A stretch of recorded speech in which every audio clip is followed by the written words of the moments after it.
The day was beginning in Jerusalem when a teacher of the law approached Jesus in front of an attentive crowd. His question seemed simple, yet it carried deep weight. Who should truly be considered a neighbor? Many expected a direct answer grounded in religious rules, but Jesus chose to teach through a story that would cross generations and confront hearts. A man was traveling down from Jerusalem to Jericho along a road known for its danger. The path was narrow, surrounded by rocky terrain, sharp descents, and deserted stretches where silence often hid threats. As he walked, robbers suddenly appeared. They surrounded him, stole his belongings, tore his clothes, and beat him violently.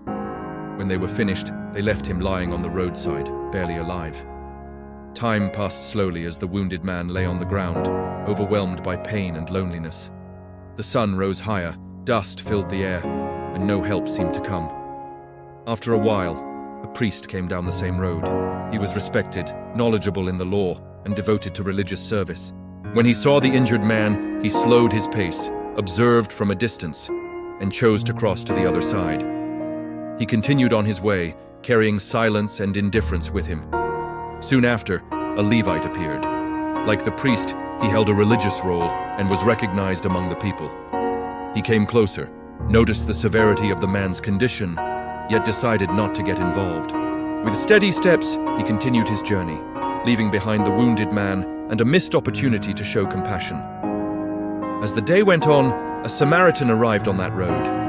To the Jews, Samaritans were considered enemies, rejected and avoided. Yet when he saw the injured man, something different happened. His heart was moved with compassion. He stopped immediately, dismounted from his animal, and approached carefully, ignoring differences and potential risks. The Samaritan cleaned the wounds, poured oil and wine to soothe pain and prevent infection, and tore pieces of his own clothing to make bandages.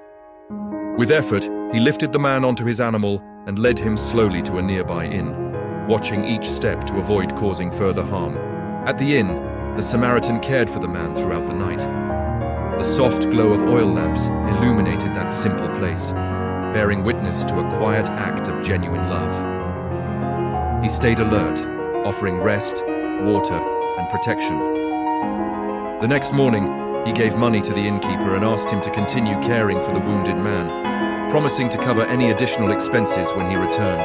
After finishing the story, Jesus turned to the teacher of the law and asked which of the men had been a true neighbor to the one who fell into the hands of robbers. The answer was clear: the one who showed mercy. Jesus then concluded with words both simple and powerful: "Go and do likewise." This parable teaches that true love goes beyond cultural, religious, and social boundaries.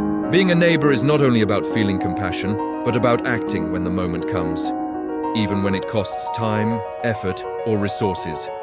God reveals himself through these concrete acts that reflect his character and faithfulness. This story remains relevant and challenging today. It invites us to stop along the road, see those who suffer, and choose mercy when the world prefers to move on. Each act of care becomes a reflection of divine love in action. If this message touched your heart, follow the channel and leave a like to continue discovering stories that transform lives.